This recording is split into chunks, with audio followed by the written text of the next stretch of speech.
Assalamualaikum warahmatullahi wabarakatuh.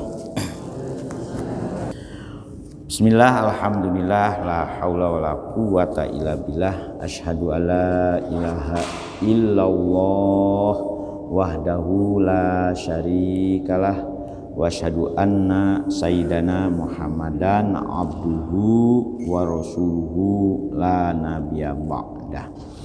Kita teruskan malih nggih. Ilahan wahida wa nahnu lahu muslimun. Kemarin kita sudah sampai ayat itu ya. Jadi Gusti Allah memberikan informasi ke kita ya, bahwa memang tantangan Rasulullah yang terberat saat itu adalah berdakwah ya, mengajak orang Yahudi dan Nasrani masuk Islam.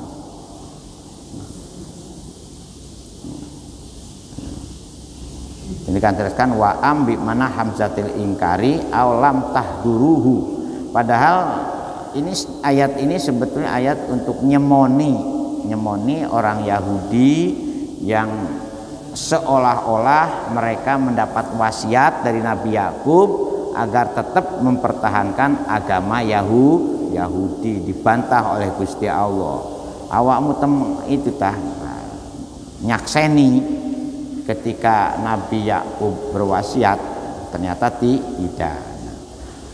Jadi fakai patang sabuna ilahi malayaliku bihi. Bagaimana kamu bisa tahu, bisa meyakini, bisa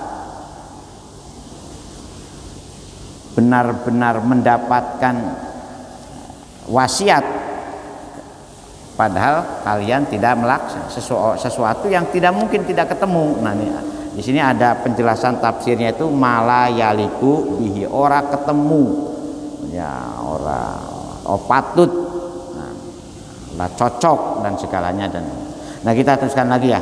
Tilka ummatun, nah kan tilka ummatun laha ma kasaktika ummatun qad khalat. Tilka di sini kata ganti, isim isyarah. Tilka utawi kono mengkono riwayat tentang kahananipun para rasul sebelum Kanjeng Nabi Muhammad sallallahu alaihi wasallam, yaitu cerita tentang Nabi Ibrahim, Nabi Yakub, anak putune Nabi Yakub dan Nabi Ibrahim. Nah, itu ummatun. Nah, ummatun ya, yaitu umat yang bagaimana? Qad kholat, umat yang sudah masa lalu. Salapat tegese umat-umat yang sudah ada di masa lalu ya. Jadi makanya kita harus paham bahwa Islam itu bukan ajaran ujug-ujug, tetapi juga masih merupakan rangkaian dari tugas ya, dan penyempurna ya bagi pelaksanakan risalah di saat ada perbedaan zaman, perbedaan tempat, perbedaan kondom ya, situasi, kondisi dan domisili ya, nah itu.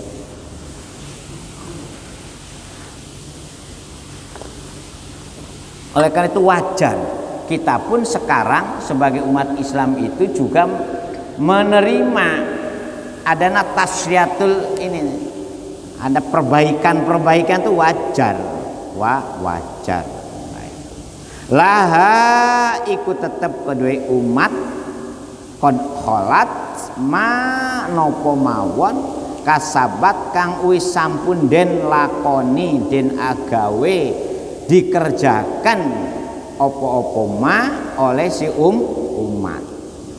Bayane ma'a minal amali, tegese dari semua perbuatan yang pernah menjadi tuntunan ya, di masa-masa yang lalu. Nah, inilah hebatnya Gusti Allah itu. Jadi ada yang dulu melecehkan, loh Al-Qur'an kok isinya cerita. Nah, apakah cerita Al-Qur'an itu bisa dibuktikan secara akademis, secara ilmiah menurut teori sejarah? Wah,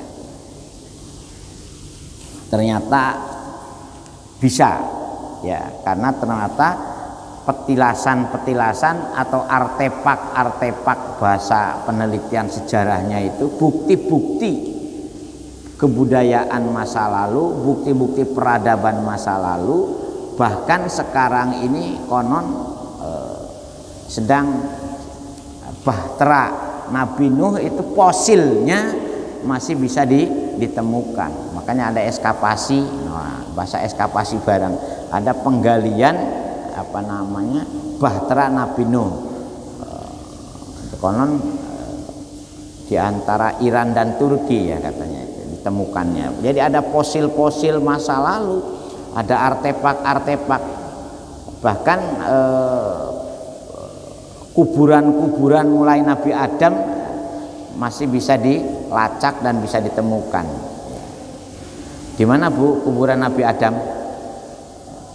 Ada yang pernah ziarah? Kalau ke Yaman, dan ternyata para nabi itu banyak yang diturunkan oleh Gusti Allah itu di sekitar Timur Tengah dan Afrika, ya, sekitar daerahnya. Jarang, hampir di tanah Jawa itu belum tidak pernah diturunkan nabi, ya. Jadi Rasul dan Nabi itu banyak diturunkan di Rasul terutama, ya. Kalau Nabi mungkin pada masa-masa lalu. Ya, kalau melihat catatan itu memang bangsa Jawa ini sudah berbudaya. Nah, ternyata Rasul dan Rasul khususnya diturunkan kepada masyarakat yang belum berbudaya. Ada yang memberi itu seperti itu. Jazauhu tegese, ya, apapun balasan yang akan diterima mereka itu sangat tergantung dengan makasabat, apa-apa yang telah mereka kerja. Walakum lan iku tetep ing atase sira kabeh al khitabu lil yahudi. Maka sabtum, jadi kamu jangan membangga-banggakan mbah-mbahmu dulu, jangan membangga-banggakan turunan masa mbah-mbah itu umat yang terdahulu. Itu awalnya ayat ini memang ketika orang Yahudi membantah tentang perintah walatamutunna illa wa antum muslimun, kan itu perintah, dibantah oleh orang Yahudi. Aku gak dikongkon Islam. Nah, karena apa? Karena wasiat Nabi Yakub kepada anak putune harus mengikuti Yahudi. Nah, dibantah oleh Gusti Allah. Nah, awakmu pas Nabi Yakub sedang sakaratul maut, opo awakmu hadir, kan itu. Ang kuntum syuhada, kan ya. Ternyata boten. Oleh karena itu diingatkan walakum lan ikut tetap ingatase kedua KBH Bani Israel waktu itu, ya orang-orang Yahudi utawi nopo mawon, ya. Kasabtum kang agawe awakmu kabeh saiki.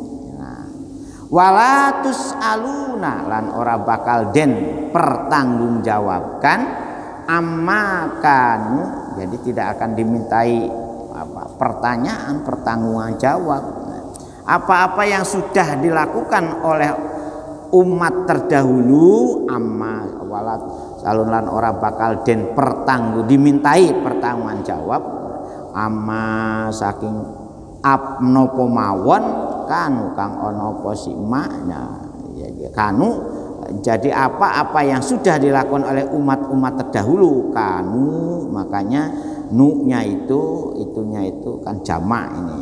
Aidnya itu kepada umat. Apa yang sudah dilakukan oleh umat-umat terdahulu ya, tidak akan dimintai pertanggungjawaban kepada kita. Ya enggak usah. Jadi artinya apa yang kita kerjakan sekarang itu ialah adalah lana a'maluna walakum a'malukum. Nah ini untuk ini juga untuk menjadi pepeling perhatian bagi kita. Jadi kita ini ojo ngereken wong liya kasarane itu. Apa yang akan dipertanggungjawabkan oleh Gusti Allah itu apa yang kita kerjakan. Jangan usil kepada orang lain, jangan usil kepada umat-umat terdahulu, sebab sudah adanya zamannya sendiri. Jadi kalau umat terdahulu itu kita seperti sekarang kan kebanyakan masih ada orang yang bermimpi membangga-banggakan bagaimana peristiwa zaman, kondisi atau keadaan masa lalu. Selalu jadi bahasa yang ininya itu katanya apologetis dengan kita ini menjadi orang hebat, kita ini orang yang terbanyak di Indonesia ini, kita ini nggak bisa, nggak boleh. Karena apa dulu? Nah itu cerita dulu itu ya dulu.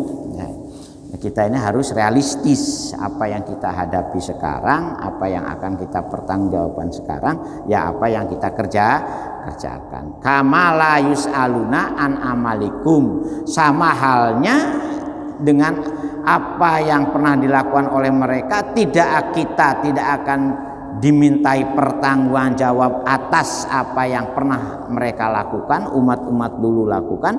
Begitu juga umat-umat terdahulu tidak akan pernah dimintai pertanggungjawab terhadap apa yang kita lakukan sekarang. Nah itu. Jadi wala taziru waziratun wizra ukhra. Ini sing makanya Bu pun ngareken tiang lintu. Ya. Kita harus punya prinsip sendiri-sendiri. Nah, termasuk di dalam tuntunan menjalankan agama juga memang betul kita harus punya prinsip namanya donul mukallaf.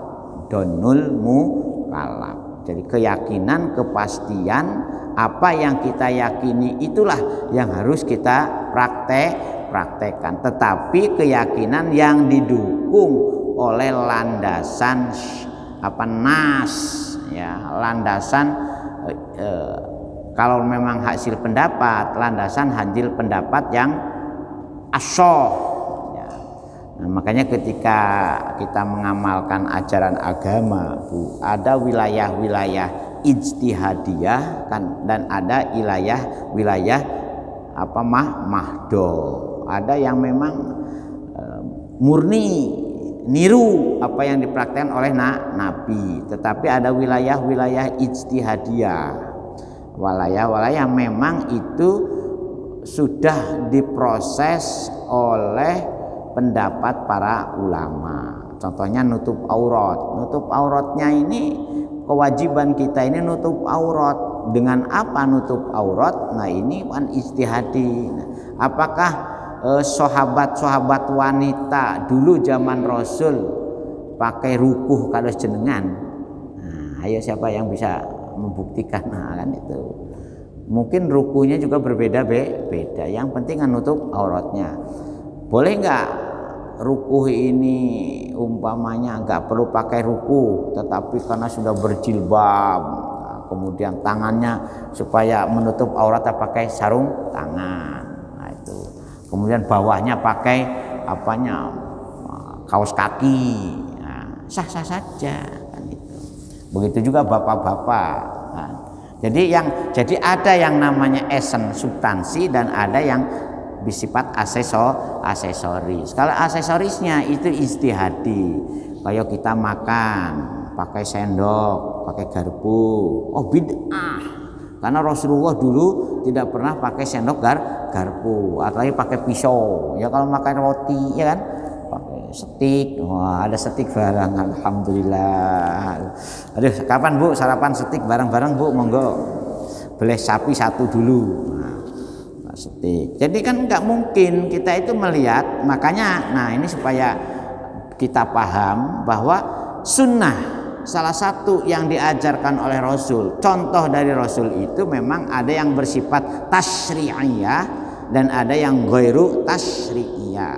Ada yang memang merupakan penjelasan yang nyoto dari keberadaan Rasul sebagai tafsirul amali, penjelasan tentang ayat-ayat Al-Qur'an. Wujudnya sunnah. Contohnya aqimus sholat wa atuz zakat. Sholat kaya praktek kados nopo, zakat seperti apa, aturan teknisnya, haji seperti apa, yang namanya wala tamshi fil ardi maroha seperti apa prakteknya. Rasul kan berjalan bersama siapapun itu tidak pernah memperlihatkan sesuatu yang beda. Aku nabi, awakmu wong biasa, gak pernah. Bahkan Rasul itu selalu, karena apa, yang mengedepankan akhlakul karimahnya, gak ada bedanya. Coba panjenengan pirsani hadis-hadis yang terkait dengan amaliatur Rasul, nah itu ya, jadi seperti orang biasa itunya, itu nggak pernah menonjolkan. Pakaian juga begitu, tidak ada beda antara pakaian Rasul dengan pakaian sahabatnya atau pakaian umat Islam saat itu. Enggak menjadi, nanti dalam Al-Qur'an ada itu yang khusus. Apa yang membedakan Pak Rohbaniyun ya, dengan kerasulan Nabi Muhammad? Oh, memang kalau tokoh-tokoh umat terdahulu kata Rasul itu pakaiannya memang aneh-aneh. Tetapi kita ini enggak, kita ini biasa-biasa. Oleh karena itu ketika panjenengan kalau mirsani sejarah para wali songo yang digambarkan pakaiannya aneh-aneh, itu ilustrasi saja. Sebab menurut babat tanah Jawa yang pernah saya pelajari, para wali di Jawa itu pakaiannya juga mengikuti bagaimana kebiasaan dari masyarakat yang didakwahinya itu, tidak nganeh-nganehi ya. Oleh karena itu jangan terlalu eksklusif.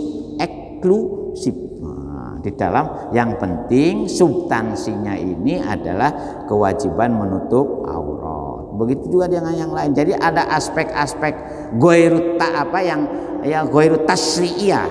Ada aspek-aspek yang memang oleh Rasul tidak disyariatkan. Tetapi kalau meniru, ada yang mengatakan sae. Tapi kalau tidak, karena ada perkembangan budaya, perdagangan kultur, ya boten nopo. Nah, jadi kaitannya dengan walaupun memang ada untuk mengadopsi dari syariat-syariat masa lalu, maka muncullah ada istilah syar'u man qoblana. Ada syariat-syariat yang sudah diajarkan oleh Rasul-Rasul sebelum Islam, sebelum Kanjeng Nabi Muhammad, bukan sebelum Islam loh ya, sebelum Kanjeng Nabi Muhammad. Sebab kata Islam sebagai wujud dari kata ketundukan kepada Allah Subhanahu wa taala itu sebetulnya sudah akrab juga semenjak zaman Nabi Ibrahim. Sama halnya dengan masjid. Jangan dikira masjid itu hanya ada setelah Kanjeng Nabi Muhammad SAW ada. Sebelum Kanjeng Nabi Muhammad sudah ada nama masjid itu untuk tempat ibadahnya umat-umat terdahulu yang menyembah kepada Allah Subhanahu wa taala. Sehingga ketika ada ayat subhanalladzi asra bi 'abdihi lailam minal masjidil haram ilal masjidil aqsal ladzi barakna haulahu linuriyahu, itu memang sini sudah ada, hanya saja ternyata disalahgunakan yang mestinya untuk menghadap Gusti Allah, tetapi ternyata juga dilengkapi juga dengan namanya patung. Nah, oleh zaman Nabi Ibrahim patung-patungnya dipecoi, dibersihkan, kemudian Ka'bah juga ditoto kembali. Kalau melihat ayat itu berarti Ka'bah itu sudah ada sebelum Nabi Ibrahim, karena Nabi Ibrahim di situ qawaidnya di situ memperbaiki kembali. Nah, itu. Jadi jangan dikira Ka'bah itu hanya ada setelah Kanjeng Nabi Muhammad SAW dapat wahyu, dapat tugas. Nah, itu semua merupakan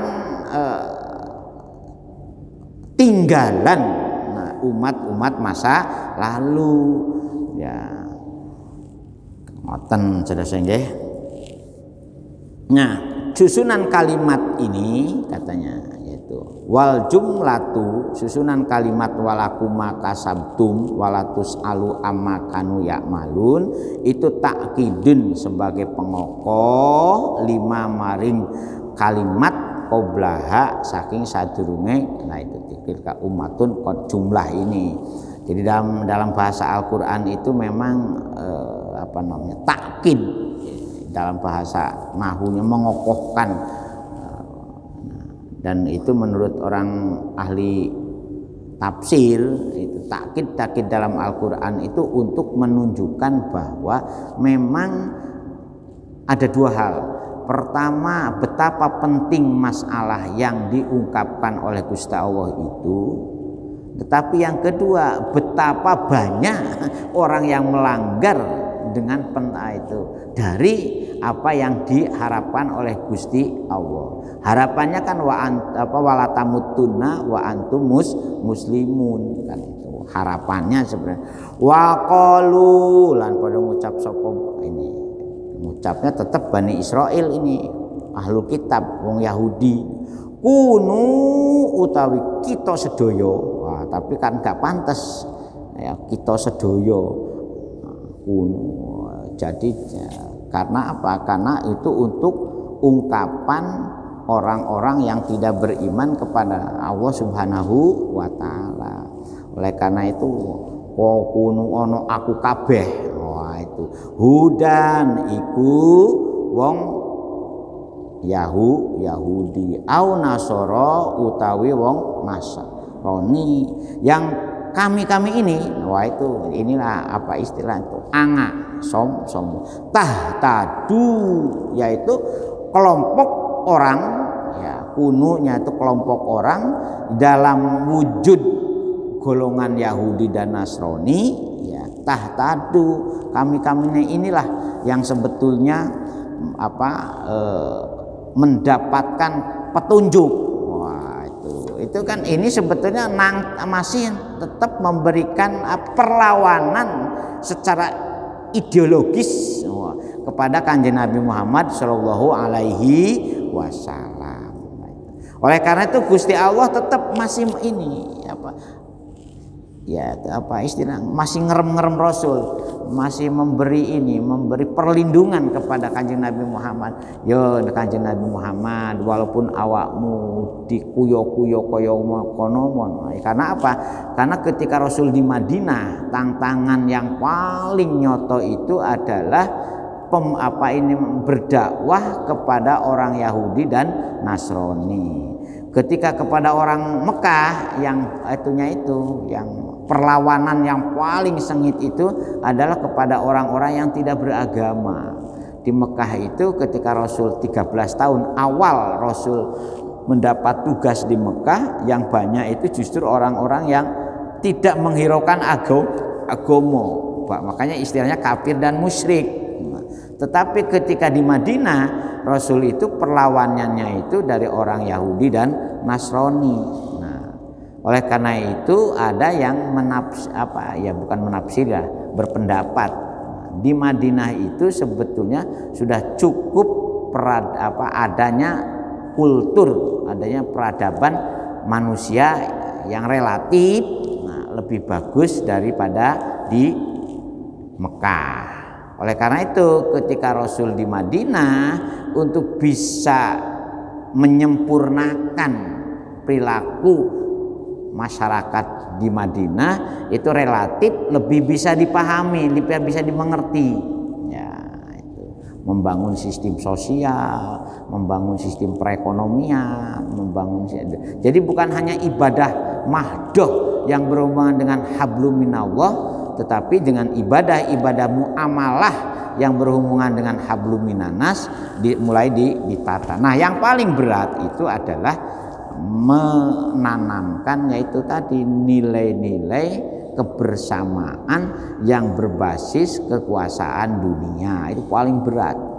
Nah, makanya ketika Nabi bereksperimen sebagaimana saya sampaikan 2 minggu yang lalu untuk membangun sistem politik, sistem kekuasaan, itu adanya pengkhianatan. Nah, gara-gara pengkhianatan itulah akhirnya ada perintah perang. Nah, jadi jangan salah tafsir ya. Jadi adanya perintah perang dalam Islam itu sebetulnya ketika Rasul melakukan eksperimen di bidang penataan kekuasaan dunia dihadapkan kepada para pembangkang, para pengkhianat. Nah, jadi perang itu untuk melawan pengkhianatan. Nah, jihad dengan perangnya itu yaitu jangan sampai ada yang salah memahami. Nah, itu karena tidak termasuk kelompoknya dianggap kafir, maka wajib diperangi, itu salah. Nah, itu perlu ini. Hudan aunos tahtadu. Mereka merasa bahwa kamilah yang mendapat petunjuk dengan apa yang kami yakini seperti inilah sebetulnya. Nah itu perlawanan seperti itu. Oleh karena itu di sini juga dijelaskan di dalam tafsirannya itu ya, mengapa terjadi seperti itu, karena memang ketika Rasul melakukan perjanjian dengan orang-orang Yahudi dan orang Nasrani di Madinah, Yahudul Madinati wasani Nasoro Najron, nah itu mendapatkan perlawanan. Makanya pernah dengar kan ada namanya perang Hudaybiyah. Itu maka ada perjanjian Hudaybiyah. Dan sampai sekarang Hudaybiyah itu tempatnya masih ada. Ya, nah situs, nah ini musola zaman Rasul ya di Hudaybiyah itu sampai sekarang masih ada. Ya Bu. Kalau yang pernah ke sana, pernah nggak ke Hudaybiyah Bu? Niat umroh, ya kan ya. Salah satunya dari Ji'rona, Hudaybiyah, Tan'im. Nah, yang paling banyak kan dari Tan'im. Karena naik bis intinya murah, cuma 3 real. Tan'im Mekah itu 3 real, naik bis itu. Dan banyak itu. Nah, jadi jenengan bisa 2 kali 3 kali itu. Tan'im Masjidil Haram itu. Tapi kalau dari Hudaybiyah itu agak jauh ya, dari Ji'rene ya, makanya namanya Ji'rona supaya panjenengan ke sana lagi. Kalau ke sana lagi namanya bukan Ji'ron tapi Ji'rene, kan itu Ji'rene. Mudah-mudahan Bu nggih. Kul ngucape panjenengan. Nah ini Bu, kalau untuk Kanjeng Nabi kita pilih bahasa sing rada halus. Kul ngendiok panjenengan Kanjeng Nabi Muhammad lahu maring si Yahudi lan Nasrani. Nah, tidak ya, gambarannya awakmu tuh ojo GR, ojo romong suku mede bahwa kamu mendapat hidayah. Karena apa? Bal nattabi'u milata Ibrahim hanifa. Sekalipun kamu merasa bahwa kamu itu mendapat hidayah, tapi tetap sakjane. Nah, Gusti Allah itu memerintahkan manut mengikuti natabi itu millata Ibrahim hanifah, manut dumateng agamanipun Nabi Ibrahim secara ya hanif, condong, patut, taat temenan. Ada yang mengatakan hanif itu taat temenan, ada lagi yang mengatakan hanif itu agama yang toleran macam-macam. Jadi agama Islam itu merupakan metamorfosisnya dari milata Ibrahim. Metamorfosis, aduh bahasanya kok keren. Nah, jadi merupakan penyempurnaan dalam hal-hal tertentu dari apa yang sudah diajarkan oleh Nabi Ibrahim. Ya. Nah, menurut riwayat itu memang beda ibu, beda jalur itu kadang-kadang melahirkan generasi yang beda. Nabi Muhammad itu jalurnya ke Nabi lewat Ismail, ya Bu ya. Nah, dari istri siapa? Siti Hajar. Sementara orang Yahudi dan Nasrani konon juga dari Nabi Ibrahim, tetapi dari istri yang beda. Makanya nun sewu ini bagi bapak-bapak yang berhujah, ngetes berhujah Bu, beralasan ingin kawin lagi, ngapunten nih guyonan aja ya, jangan dianggap serius. Ternyata di dalam Al-Quran itu ada beberapa cerita tentang bagaimana pasangan-pasangan orang yang berumah tangga. Pertama, ada yang istrinya solihah, taat, patuh dengan baik, tapi suaminya kurang ajar. Sinten Bu? Istrinya satu. Tetapi ada juga yang suaminya baik, suaminya kekasih Gusti Allah, suaminya Rasulnya Gusti Allah, tapi istrinya brengsek. Nabi Nuh dan Nabi Lut. Tetapi ada yang ketiga, suaminya baik, istrinya baik, melahirkan keturunan yang bisa menjadi para rasul dan jadi pemimpin dunia, siapa? Nabi Ibrahim. Mung istrinya loro kan itu. Makanya bapak-bapak itu beralasan, nah, kalau kita ingin mengitujak Nabi Ibrahim ya minimal 2 sehingga Al-Qur'an pun ayatnya itu kan Pangkihu ma tobalakum minan nisai masna. Nah, konon masna di situ simbol daripada Nabi Ibrahim yang istrinya 2. Tapi jangan ini Pak, jangan itu pendapat yang ngawur itu Pak, jangan itu. Tapi ya, memang banyak itu bapak-bapak yang istrinya 2 itu saya beralasan dengan Nabi Ibrahim. Nah, walaupun Al-Qur'an tetap memberikan atensi fa in khiftum ala ta'dilu fawahidatan. Nah, sapa sing iso adil gak ono, sing adil hanya Gusti Allah. Ya, alasane ngoten Pak. Ya, tapi ya itu bagi bapak-bapak yang istrinya 2. Ya, kalau kita cukup 1 aja bapak-bapak ya. Jangan golek perkara Pak. Nanti ibu-ibu sudah getem-getem ya. Jadi milata Ibrahimah Hanifah. Kata milat Hanifan di sini ini diposisikan sebagai hal. Nah, kata keterangan milah yang bagaimana? Milah yang hanif agamanya itu.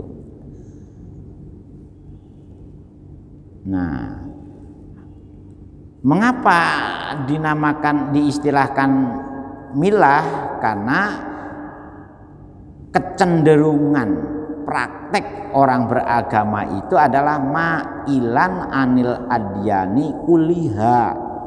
Kita ini dituntut tunduk, ma'il condong akhirnya, tapi ditunduk patuh dari semua tuntunan agama secara keseluruhan. Wujud agama seperti apa yang harus diikuti seperti itu? Ilad dinil qayyimi, yaitu agama yang memang betul-betul tegak jejak pasti sebagai pilihan ajaran yang disampaikan oleh Allah melalui para rasulnya. Makanya kemarin saya ini kalau kita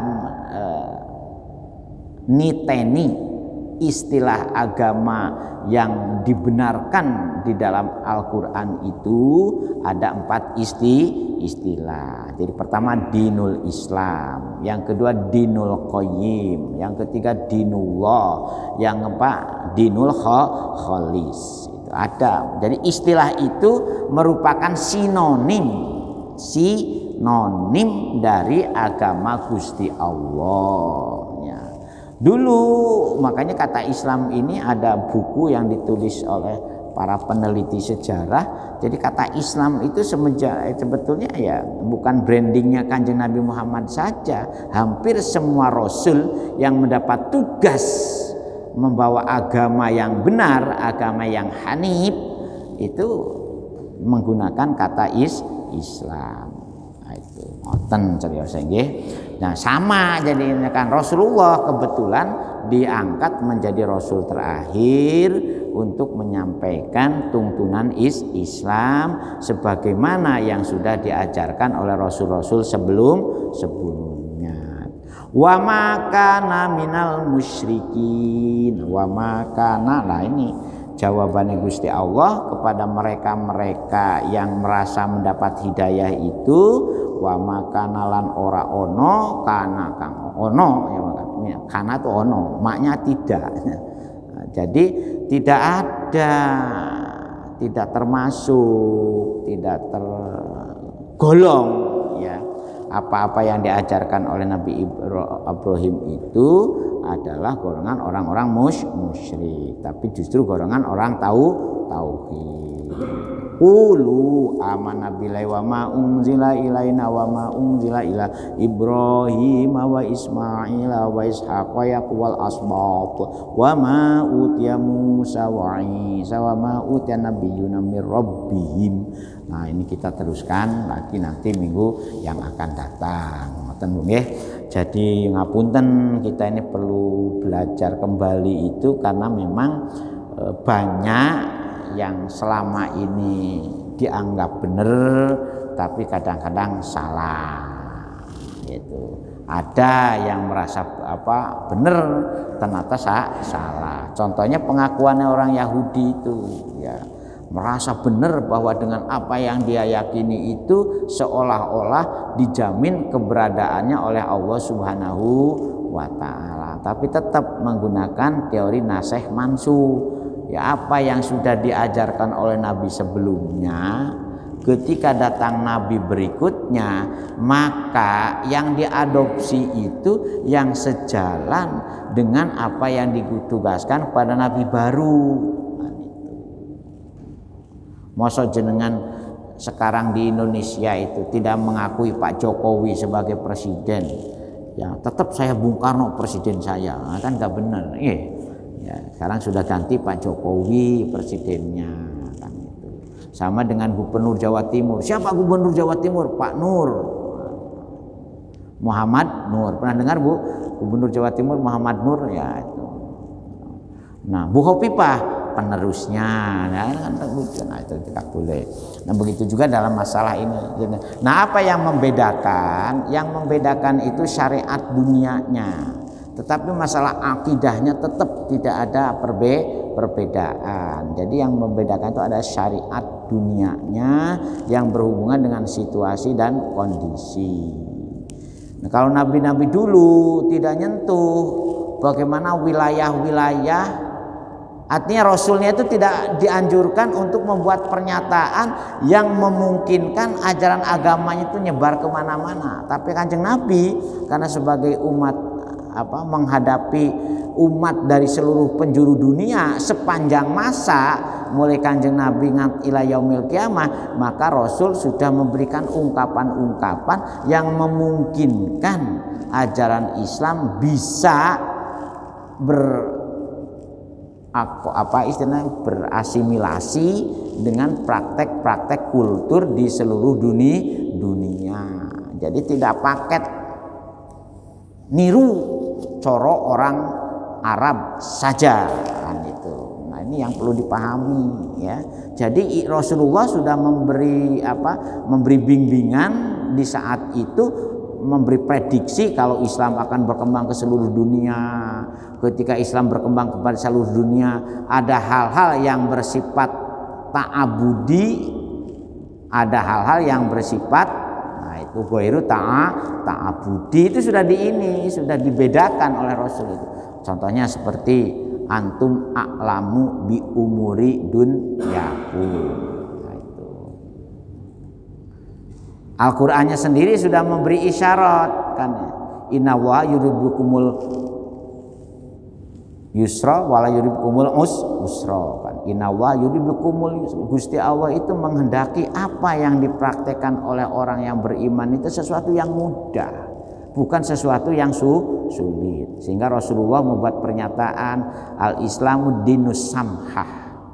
Nah, Islam itu agama yang betul-betul bisa mengikuti situasi kondisi di mana umat Islam ada. Ngoten Pak Sesengge. Monggo Pak. Nah, kita diskusi lah. Mau ben enggak ngantuk. Monggo barangkali ada sesuatu yang